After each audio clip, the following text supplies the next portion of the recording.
Hello. Today we're going to be doing an analysis of the company Apple and talking about how to sustain a competitive advantage.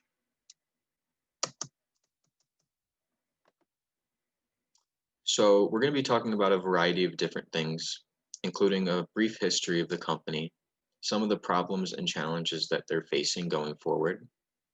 We'll also be doing an analysis of the external environment, including a Pastel analysis and value chain analysis. We'll be analyzing the internal environment as well, including Porter's five forces, a SWOT analysis, and a Vrino analysis. We'll be looking at strategic alternatives as well, and in addition to this, we'll be making a final decision. So to give a little bit of history about the company, Steve Jobs and Steve Wozniak founded Apple in the year 1976. At this time, they were assembling computers in Steve Jobs' garage. In the year 1978, they released their first computer, the Apple II. After a little over a decade, Apple had grown from a small company to a $2 billion company.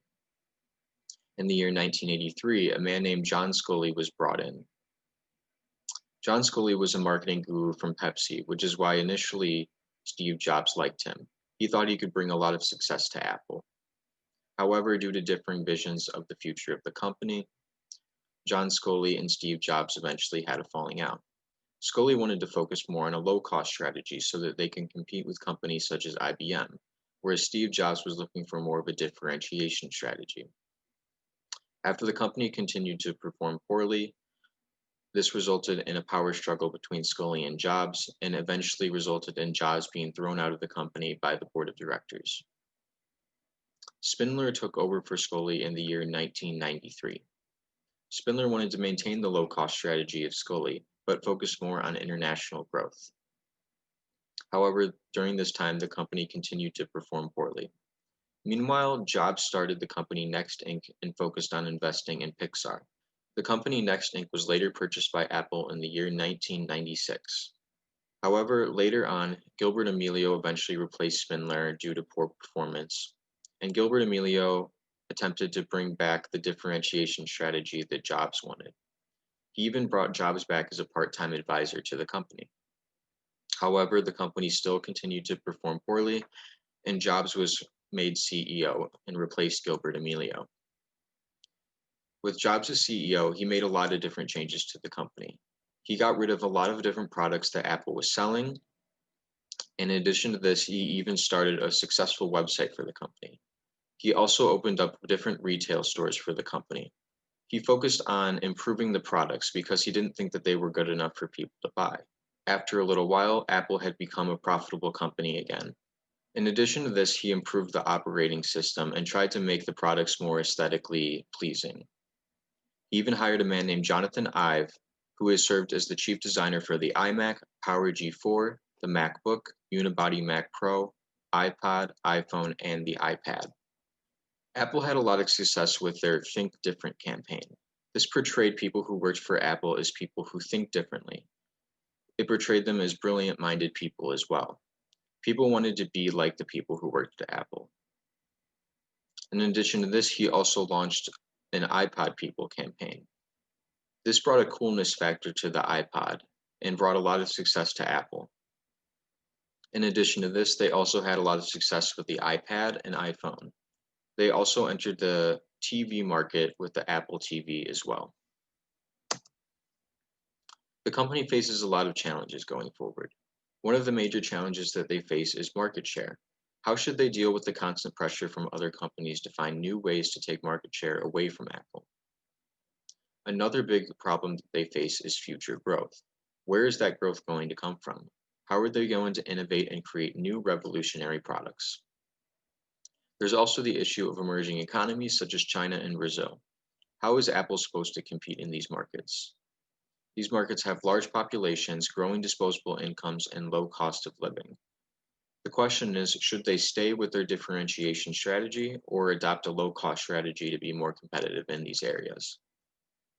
Now I'm going to pass it along to Reese, who is going to do an analysis of the external environment.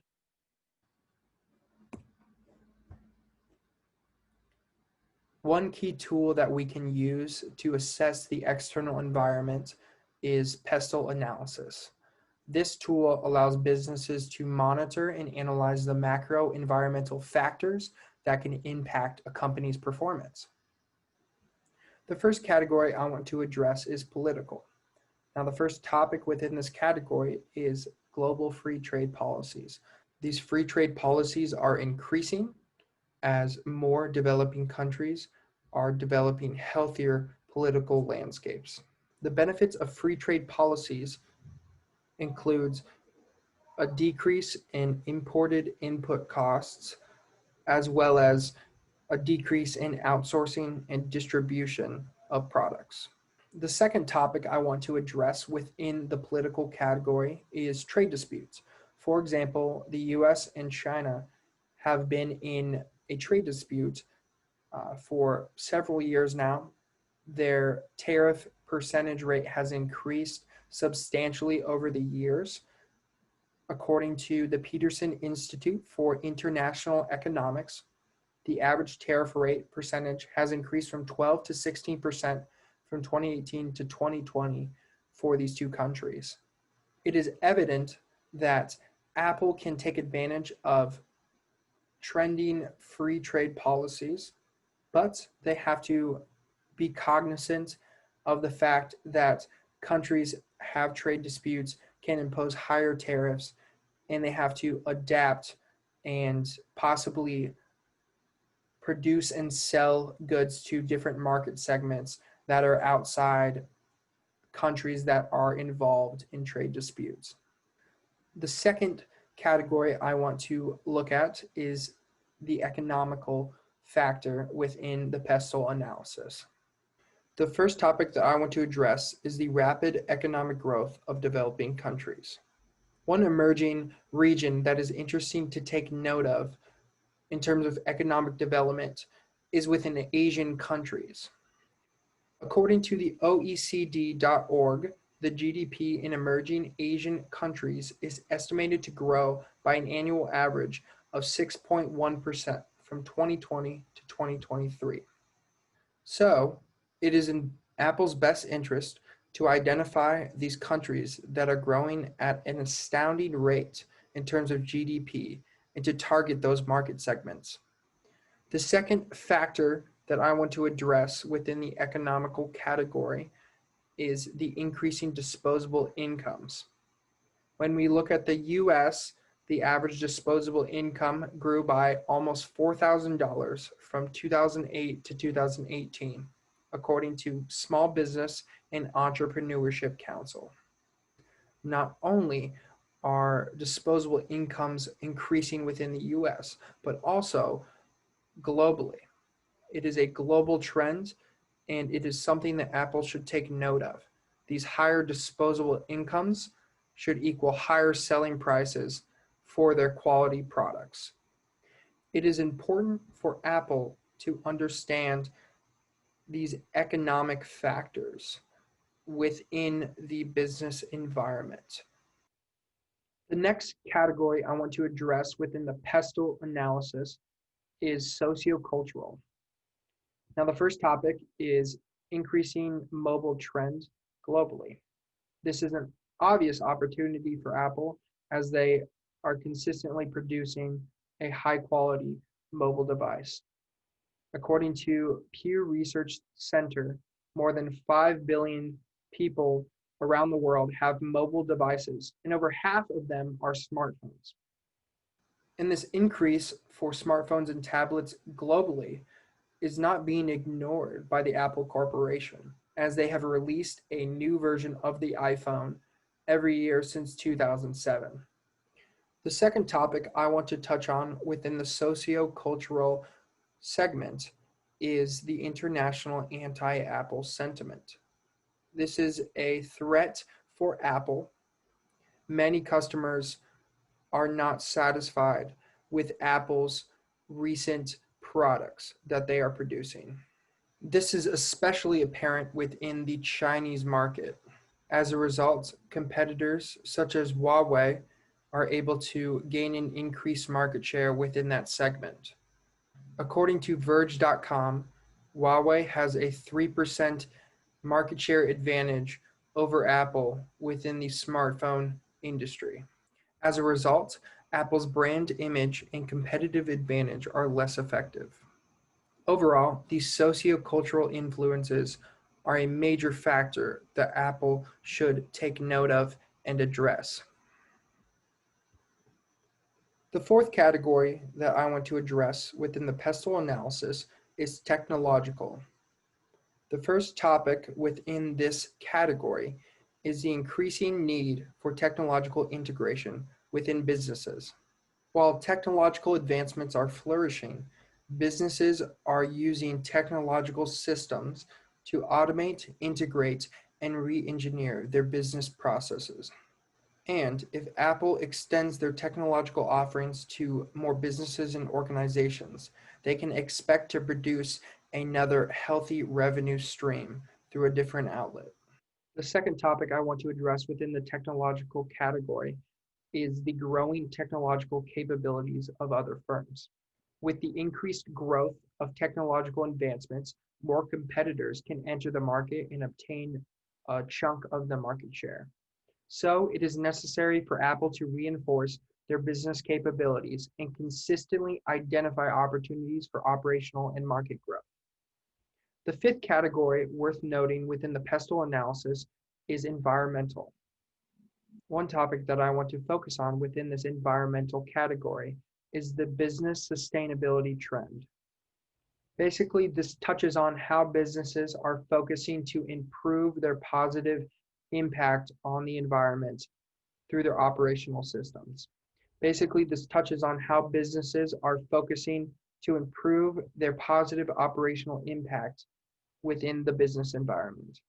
According to imd.org, the top 5 risks in the forum's annual global risks report were all related to climate change.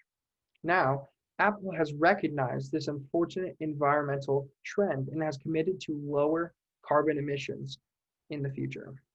According to Apple.com, the company's goal is to bring their entire carbon footprint to net zero by 2030. So it is apparent that Apple is adjusting their strategic measures to satisfy the demands of ecological trends. The last category within the pestle analysis that I want to touch on is the legal category. The main topic I want to focus on is increasing privacy regulations. With the increase in data and technological advancements in this day and age, governments are imposing stricter privacy regulations on companies. This is both an opportunity and a threat for Apple. Apple has to adjust to these costly privacy requirements, but it can also boost their business practices. Overall, the external environment that Apple is operating within provides a lot of room for growth. From rapid economic growth to increasing mobile trends, Apple has a unique opportunity to extend its reach within the IT consumer market. But Apple must be cognizant of the threats that loom within this environment. These include anti-Apple sentiments, as well as competitive technological capabilities.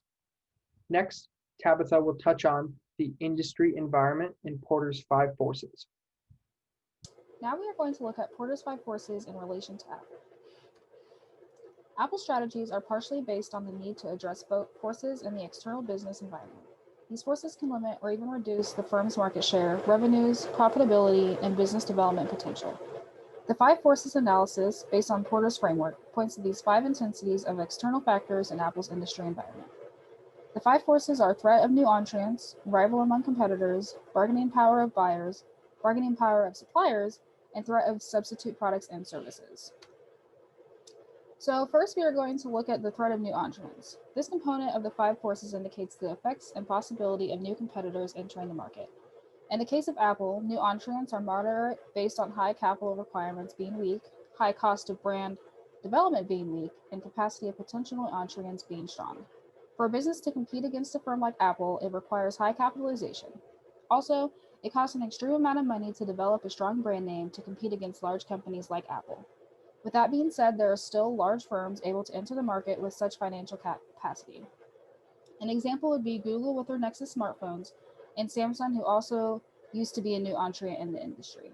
Therefore, this part of the forces is moderate. Apple needs to maintain its competitive advantage through innovation and marketing to remain strong against new entrants, moderate competitive forces. So next is the competitive rivalry. Apple faces a strong competitive rivalry. This component of the five forces determines the intensity of the influence the competitors have on each other. For Apple, this influence is based on high aggressiveness of firms being strong, low differentiation of products being strong, and low switching costs being strong as well. Samsung, Amazon, Google, and LG are some of the companies that aggressively compete against Apple. Their aggression and competition can be observed in rapid innovation, aggressive advertising, and imitation. In terms of product differentiation, most products in the market are similar in providing the same type of purpose. It is easy for a customer to switch from one seller to another because many popular apps are available in all companies in this industry. All of this leads to a tough competitive rivalry, which is among the most significant considerations in Apple's strategic plan. So next, looking at the bargaining power of suppliers, Apple experiences a weak force of this component. This part of the five forces indicates that the influence of suppliers is imposing their demands on the company and its competitors. Apple suppliers have a weak bargaining power based on the moderate to high number of suppliers being weak, moderate to overall supply being weak, and a high ratio of firm concentration to supplier concentration being weak. The global size of its supply chain allows Apple to assess many suppliers around the world. In Porter's five forces analysis context, the resulting high number of suppliers is the external factor that presents only a weak to moderate force against the company. Also, the ratio of firm concentration to supplier concentration further limits suppliers' power to influence in the industry. This external factor reflects the presence of a small number of big companies like Apple and Samsung, in contrast to a large number of medium-sized and big suppliers. Therefore, it's part of the five forces analysis shows that bargaining power of suppliers is a minor issue in developing Apple strategies. So next is the bargaining power of buyers. The bargaining power of buyers is strong in affecting Apple's business. This component of Porter's five forces determines how buyers' purchase decisions, preferences, and perceptions impact businesses. In Apple's case, buyers' strong power is based on low switching costs being a strong force, small size of individual buyers being a strong force, and high buyer information being a strong force as well. It is easy for a customer to change brands, thereby making them powerful and compelling companies like Apple to ensure customer satisfaction. On the other hand, each buyer's purchase is small compared to the company's total revenues. Porter's five forces framework indicates that this condition makes customers weak at the individual level. However, the availability of information about competing products' features allows the buyers to shift from one provider to another. This external factor enables buyers to exert a strong force on Apple and other brands. So the last part of Porter's five forces is the competitive threat of substitution. The competitive threat of substitution is weak in affecting Apple's computing, technology, consumer electronics, and online services business. This component of Porter's five forces determines the strength of substitute products in attracting customers. In Apple's case, substitute exert a weak force based on moderate to high availability of substitutes being a moderate force, low performance of substitute being a weak force, and low buyer propensity to substitute being a weak force as well. Some substitutes to Apple products are readily available in the market. For example, instead of using iPhones, people could use digital cameras to take pictures and landline telephones to make calls.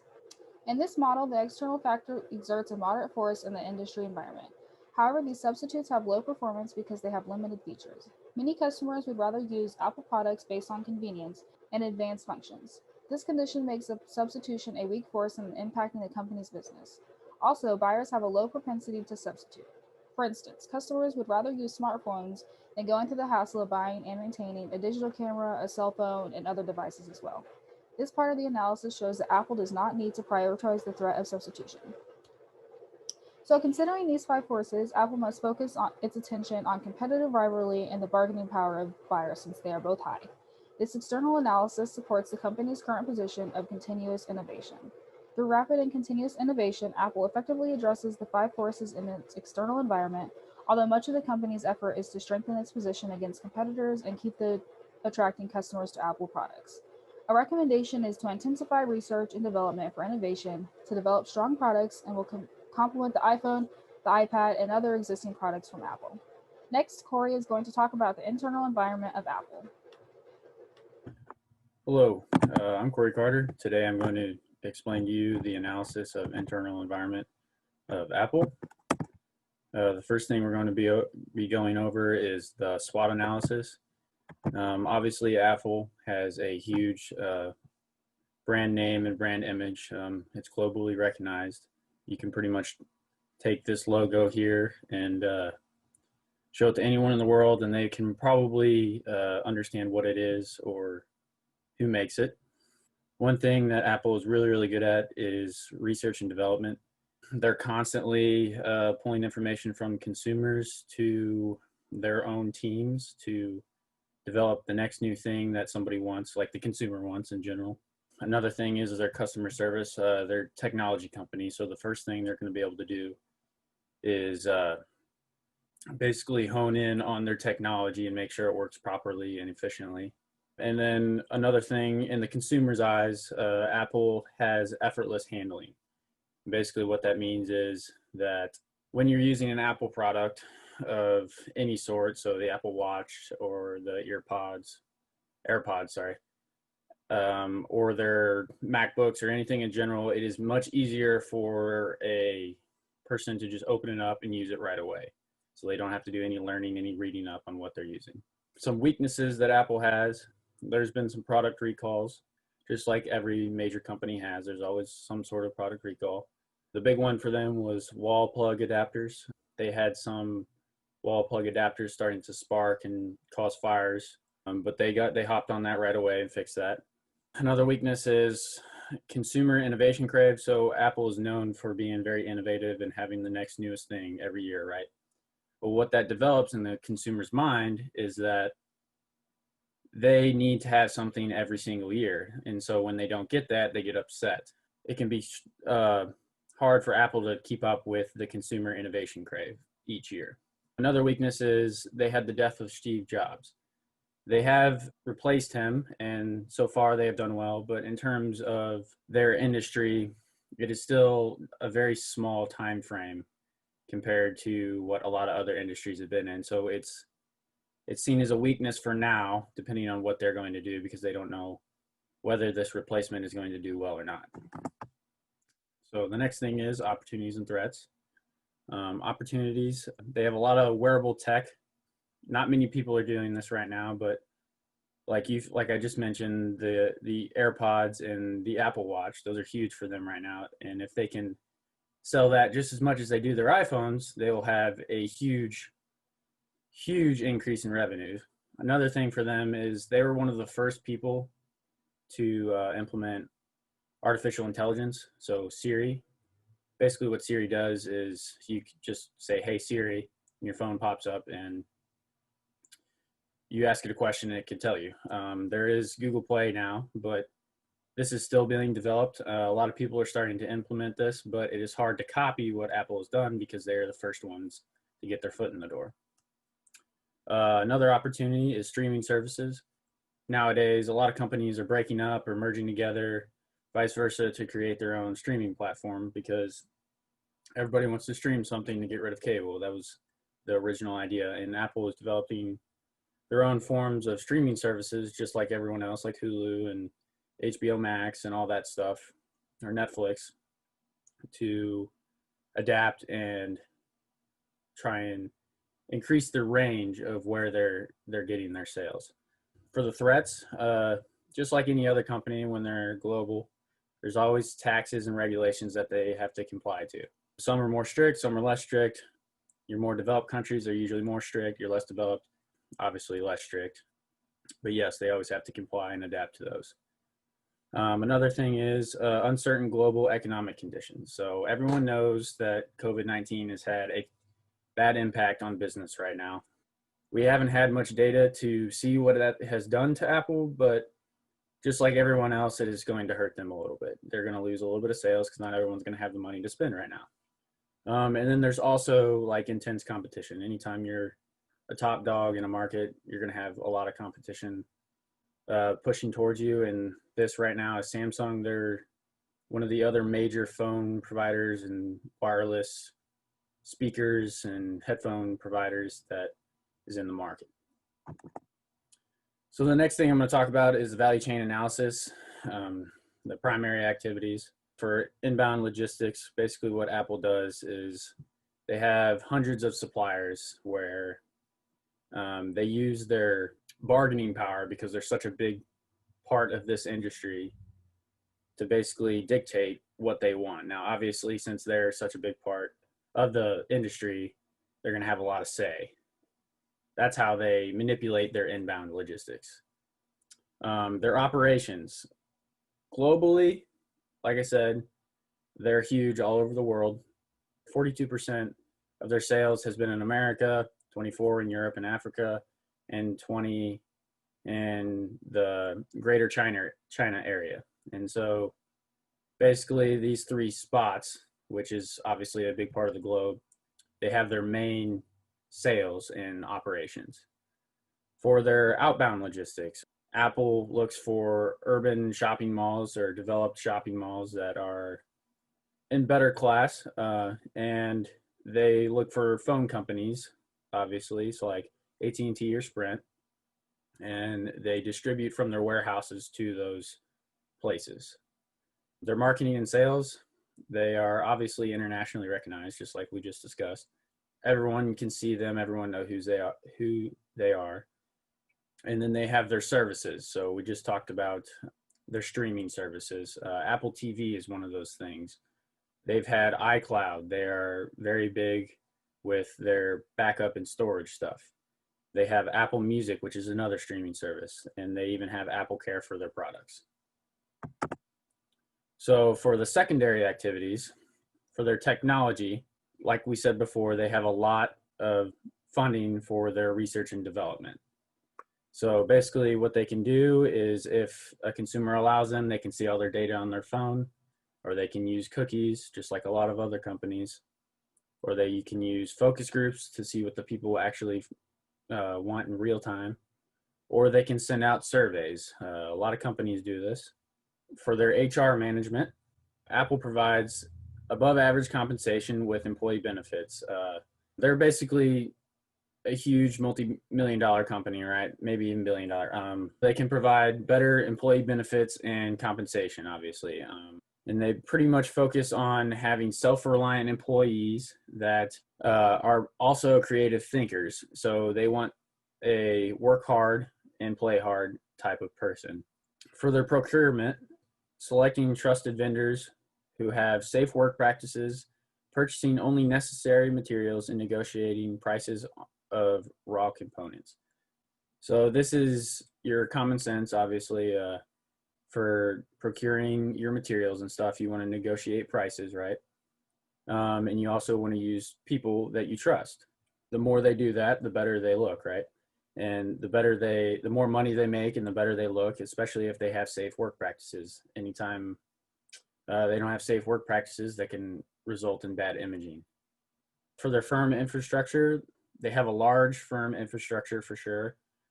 And this keeps a lot of their relations and their relationships with their material providers and their distributors up to date and in the queue.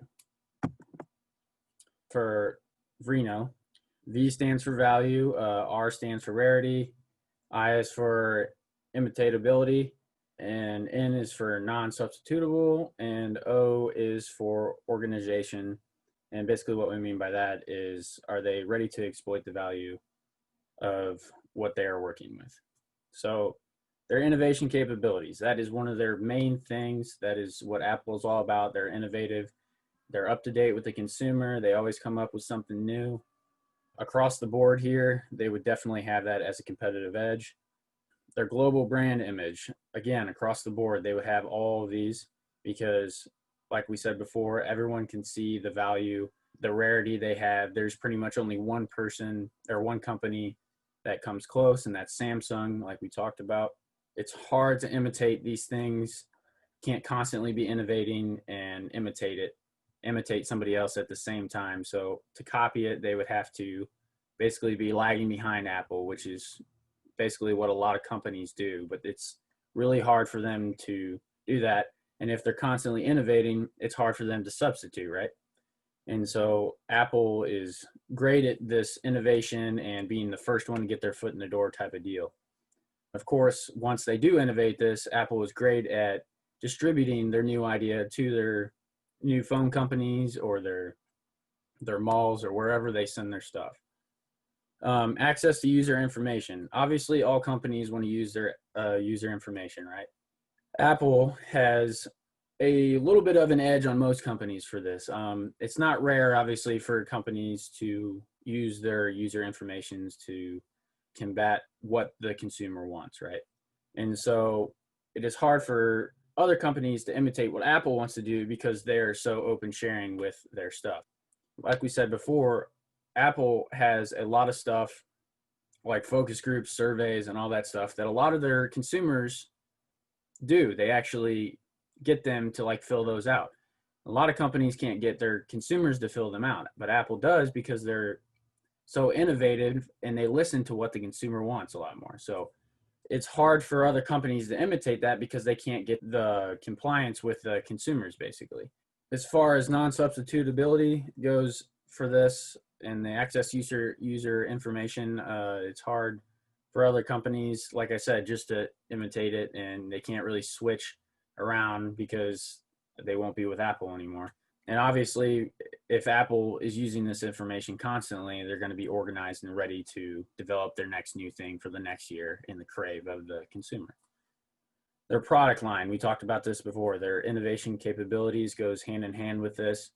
Not many people can get their foot in the door as easily as Apple can, right? So they're always constantly trying to find new ideas and new ways to get that new product out there and figure out what the consumer actually wants. And so now I will pass it off to Cassidy. Next, I'm going to be talking about Apple's strategic alternatives.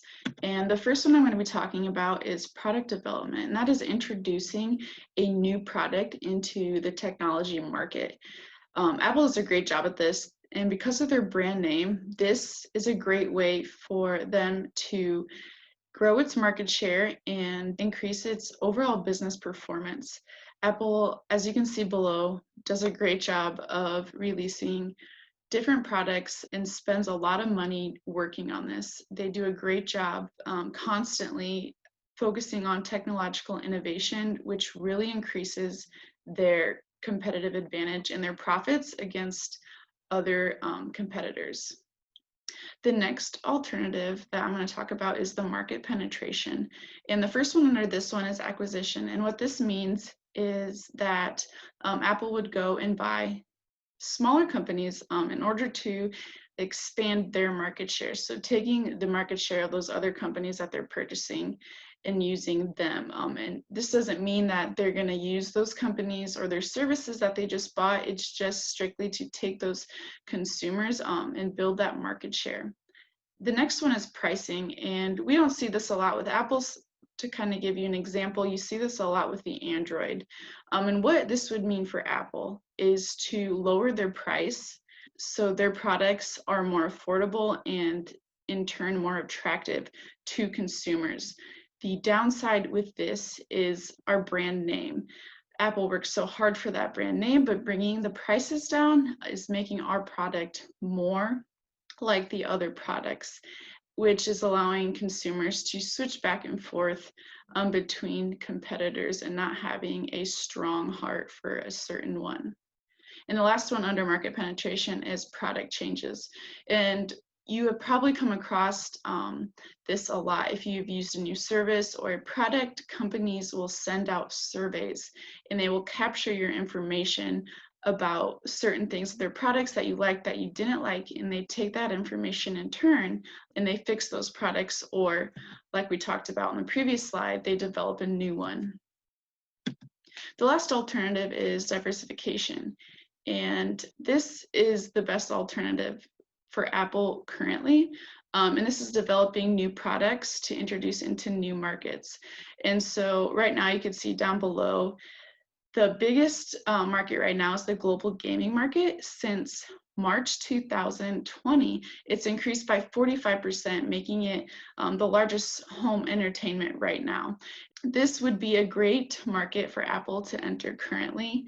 Just from 2019, they were marketed at $151 billion, and by 2025, it's projected to jump up to over $256 billion. So like I said, this would be a really awesome market for Apple to jump into right now with the game console, like you see on the right side, or the smartphone gaming, like you can see on the left side. Our recommendations for Apple are to continue the innovation that they're doing. Apple invests a lot of money in their product development, and constantly diversifying and expanding their products helps maintain that strong brand image that they have. Another recommendation is to pursue alternative 3. It is a riskier option with a higher fail rate, but Apple has been successful with it in the past. As you can see in the iPod, in 2001, they entered that music player market. In 2007, with the iPhone, they entered into the smartphone market.